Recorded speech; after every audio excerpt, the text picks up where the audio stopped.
Hi there. This is Brent Nelson. I'm a professor in the Department of English at the University of Saskatchewan, and you are about to go in and see a really fun play, and I think you're really going to enjoy it. But what I'd like to do is give you a few things to think about as you watch this play. One of the things that you are initially confronted with is the title. The title seems to be a throwaway kind of title. It says that this is a play that is much ado about nothing. But in fact, that title is all about everything. First of all, it tells you about the shape of the play. It's a comedy. And what happens in comedies, as you know, is that some lovers get together at the start, and along the way they have some impediments, some challenges, some problems they have to work through.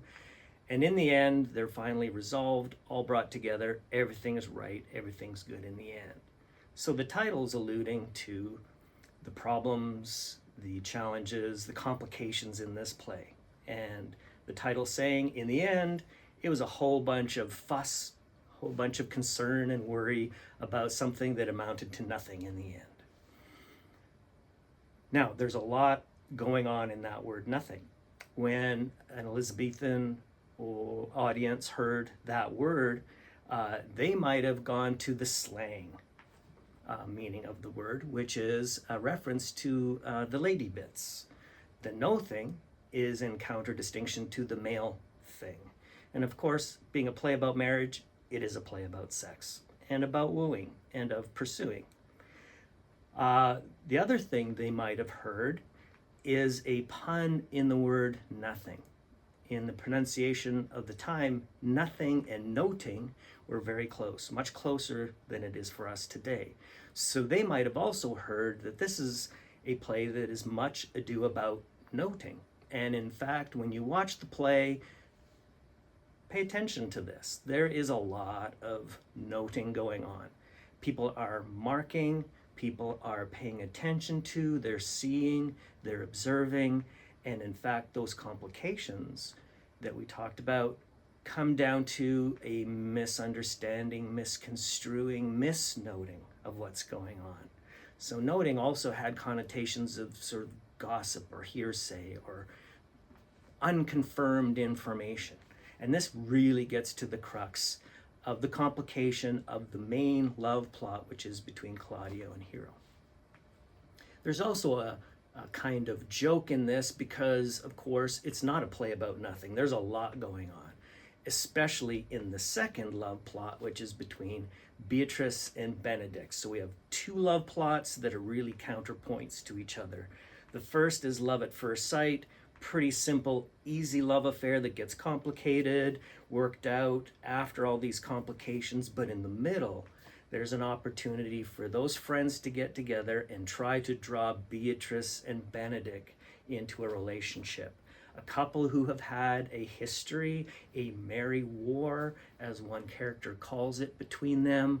They are the combative version of a wooing relationship. So in the middle of the play, those friends who are looking forward to a marriage in the point between the complications that happen toward the beginning and toward the end decide to focus on Beatrice and Benedict and try to get them to fall in love.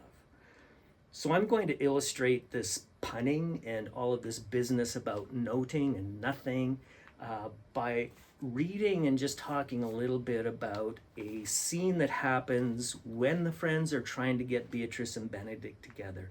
Benedict is sort of overhearing, noting, seeing what's going on with the friends from a distance. And in this scene, a musician, Balthazar, is playing a song. After he finishes, Don Pedro, who's sort of the highest ranking character in the play, says, "Come on, Balthazar, we'll hear that song again." Balthazar replies, "Oh, good my lord, tax not so bad a voice to slander music any more than once. I've sung it once, I don't want to slander music by abusing it by singing another version of it."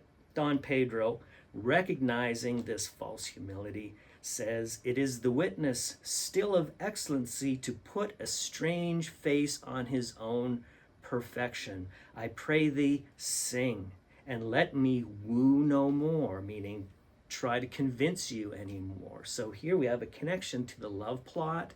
We have Don Pedro wooing Balthazar to get him to sing again. Balthazar says, "Because you talk of wooing, I will sing. Since many a wooer doth commence his suit, to her he thinks not worthy, yet he woos. Yet will he swear he loves." So Don Pedro in response says, "Nay, pray thee, come, sing this song. Or if thou wilt hold longer argument, do it with notes. Don't talk, present your argument by playing the song with notes." Balthazar says, "Then note this before my notes. That is, pay attention, mark this thing I'm going to say before I start to play. There is not a note of mine that's worth the noting.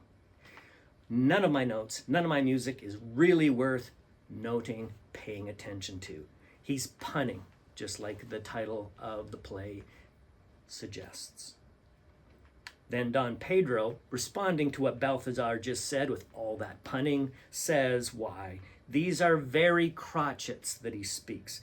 Crotchets are kinds of nothings, trivial things, but crotchets are also quarter notes. So again, notes, music, and also noting and nothing.